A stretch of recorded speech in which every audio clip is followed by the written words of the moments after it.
لقد نفد الماء. هيا نصعد، هيا نصعد لكي نحضر ماء للشرب. اصعد أنت، فقد تعبت من الصعود والهبوط. إني عطشان، أريد أن أشرب. لقد قلت لك تعالى نحضر الماء فرفضت. من فضلك أعطني ماء، فإني سأموت من العطش. إذا أردت ماء فاصعد إلى سطح السفينة وأحضر. أنا لا أريد الصعود حتى لا أؤذي من فوقنا. عندي فكرة، ما رأيك لو نثقب ثقبا أسفل السفينة، فإذا أردنا أن نشرب أخذنا منه ولا نحتاج إلى الصعود إلى سطح السفينة.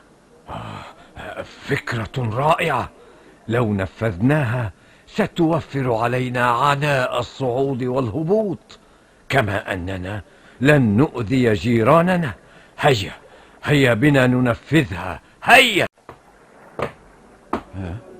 ما هذا الصوت الذي نسمعه بأسفل السفينة؟ هيا انهض لنعرف ماذا يحدث. ما الذي تفعلونه؟ إننا نثقب السفينة لكي نشرب. ماذا تقول؟ لا تخافوا، سنثقب ثقبا صغيرا في المكان الذي نحن فيه ولن نؤذيكم. كيف يكون هذا؟ لا بأس لا بأس، ما داموا سيثقبون السفينة في مكانهم ولن يأتوا ناحيتنا فنحن إذا بعيدون عن الأذى. ماذا تقول؟ لو تركناهم يفعلون ذلك لغرقت السفينة. كيف هذا؟ كيف ستغرق السفينة كلها؟ ستمتلئ السفينة بالماء وستغرق بنا ولن ينجو منا أحد.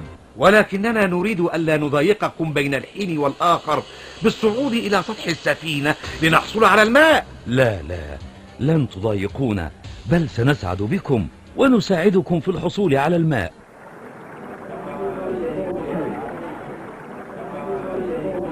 وكيف الحال لو تركوهم يثقبون السفينة؟ ماذا سيكون مصيرهم؟ سيكون مصيرهم كما ذكر النبي صلى الله عليه وسلم، لو تركوهم لغرقوا جميعا.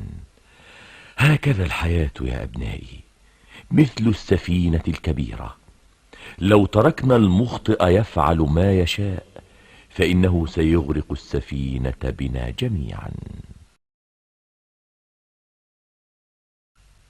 قال رسول الله صلى الله عليه وسلم: مثل القائم على حدود الله والواقع فيها كمثل قوم استهموا على سفينة فأصاب بعضهم أعلاها وبعضهم أسفلها، فكان الذين في أسفلها إذا استقوا من الماء مروا على من فوقهم فقالوا: لو أنا خرقنا في نصيبنا خرقا ولم نؤذ من فوقنا فإن يتركوهم وما أرادوا هلكوا جميعا، وإن أخذوا على أيديهم نجوا ونجوا جميعا.